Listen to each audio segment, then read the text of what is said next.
प्रदेश में अगर सही मायने में कहूं, नई भर्ती की अगर शुरुआत हुई तो पुलिस की भर्ती एक पहली ऐसी भर्ती थी जिस भर्ती की शुरुआत उन्होंने की थी।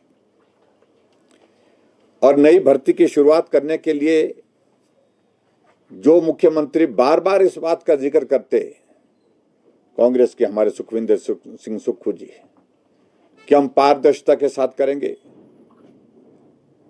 और पूर्व की सरकार का जिक्र करते हैं, पेपर लीक का जिक्र करते हैं, ऐसी चीजें नहीं होने देंगे, इन बातों को लेकर के बात कही थी।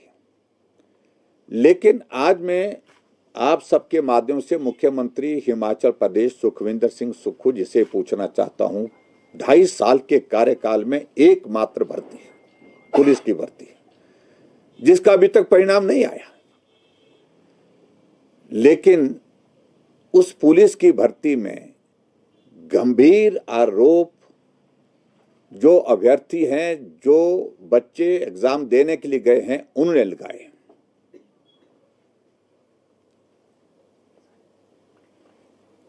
आरोप ऐसे नहीं है कि भी उन्होंने सिर्फ आरोप लगाने के लिए कोई गुमनाम चिट्ठी लिखी हो। आरोप लगाए हैं वीडियो अपलोड करके सोशल मीडिया में कि फलाना फलाना, चाहे वो शिमला का जिक्र है, चाहे वो पालमपुर का जिक्र है, चाहे वो चंबा का जिक्र है, कि एग्जामिनेशन सेंटर के अंदर खुले तौर पर चीटिंग हो रही थी। नौजवान वहां पर ग्रुप में बैठ करके डिस्कस करके पेपर जो है वहां पर सॉल्व कर रहे थे। और उन्होंने इस बात को भी कहा है कि अगर इस सारी बात पर आपको भरोसा नहीं है तो उन स्थानों के जो एग्जामिनेशन सेंटर थे उसकी सीसीटीवी की रिकॉर्डिंग निकाली जाए, और उसमें निकालने के बाद आपको मालूम पड़ेगा कि क्या हुआ। और जो कैंडिडेट है उन्होंने ये भी आरोप लगाया, आरोप ये भी लगाया है कि कोई भी आदमी बिना चेकिंग के एग्जामिनेशन सेंटर के अंदर तक आ सकता था, मोबाइल भी साथ लेकर के जा सकता था, और अंदर जाकर के भी बहुत ज्यादा इस बात को लेकर के पूछताछ नहीं।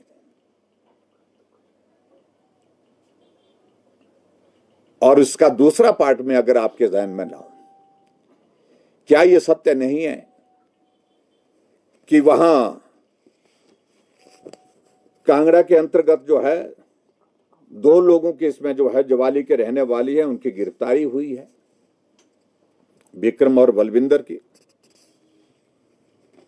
उनसे पूछताछ के बाद पुलिस ने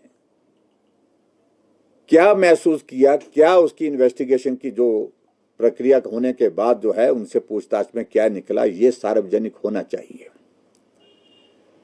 अब ये आरोप लग रहे हैं कि पुलिस की भर्ती से पहले एग्जाम को पास करने के लिए हरियाणा में, दिल्ली में कैंडिडेट्स को बुलाने की प्रक्रिया शुरू हुई, और लाखों रुपए ले करके इस भर्ती में उनको पास करने का वादा किया गया। वादा करने वाले कौन थे, और वादा करने के साथ साथ कौन वो अभ्यर्थी थे जिनको बुलाया गया था? मेरी जानकारी के मुताबिक 15-16 लोगों को इसमें इन्वेस्टिगेशन के लिए बुलाया गया है। लेकिन उसके बावजूद भी हिमाचल प्रदेश सरकार का दबाव लगातार इस बात के लिए है कि जो सीसीटीवी की जो रिकॉर्डिंग है उसको सार्वजनिक ना किया जाए। सीसीटीवी की रिकॉर्डिंग के साथ साथ में किसी सूरत में ये पेपर जो है रद्द नहीं होना चाहिए, इसलिए पेपर लीक हुआ है, ये बात कहीं से नहीं आनी चाहिए। इस बात का दबाव जो है लगातार नीचे तक डाला गया है सरकार की ओर से पुलिस के अधिकारियों के ऊपर, और हम इस बात को देख रहे हैं।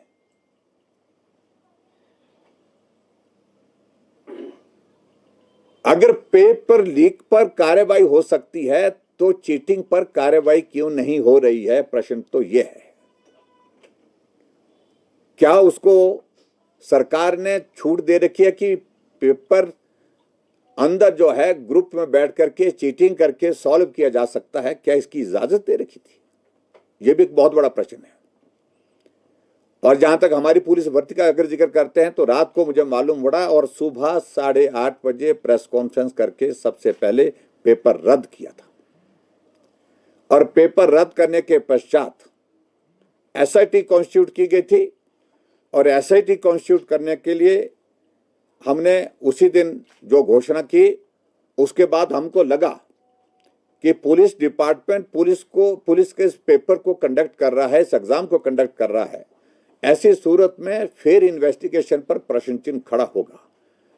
तुरंत हमने उसके तुरंत बाद फैसला लिया कि हिमाचल प्रदेश पुलिस जो एसआईटी है इन्वेस्टिगेशन में वो भी मदद करे, लेकिन सारी की सारी जांच हमने सीबीआई को सौंपी थी।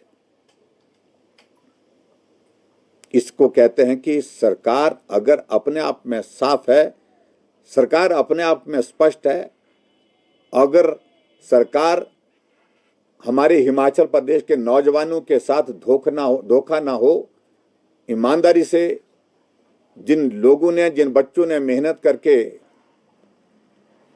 इस पेपर को पास करने के लिए जो प्रयत्न किए हैं, उनकी मेहनत पर पानी ना फिरे, उस बात को सुनिश्चित किया सीबीआई की जांच, पेपर नए सिरे से। लेकिन यहां जांच का दायरा हम जो है बढ़ा करके हम इसको देख रहे हैं।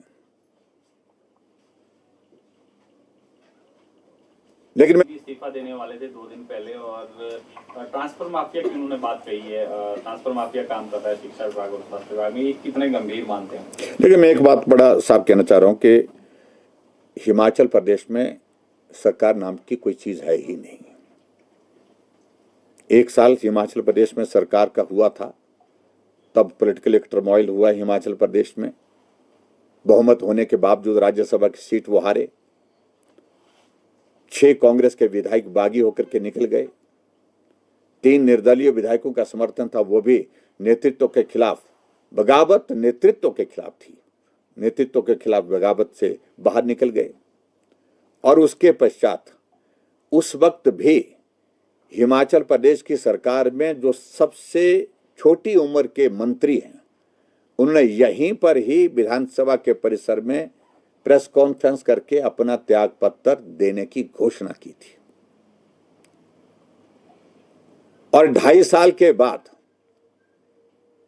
इसी कांग्रेस की सुक्खू सरकार में हिमाचल प्रदेश के सबसे वरिष्ठ मंत्री अपने पद से त्यागपत्र देने की बात कह रहे हैं। कि भले यह अलग बात है कि उनके बेटे ने अनाउंस किया, पिता का त्यागपत्र बेटे ने अनाउंस किया, और पिता के ऊपर दबाव आने के बाद उन्होंने कहा कि चलो कोई बात नहीं है, कुछ शिकवे शिकायत थे, हमारे कुछ मसले थे, जिन मसलों को लेकर के अब हमने सुलटा दिया है, और मंत्रिमंडल से त्यागपत्र नहीं दिया। लेकिन बेटे ने टिप्पणी करके सोशल मीडिया में डाला कि आप जो है कुर्सी का आनंद लेते रहो। पिता के बारे में आप सोशल मीडिया में पुत्र ने डाला हुआ है, जो मेरी जानकारी के मुताबिक।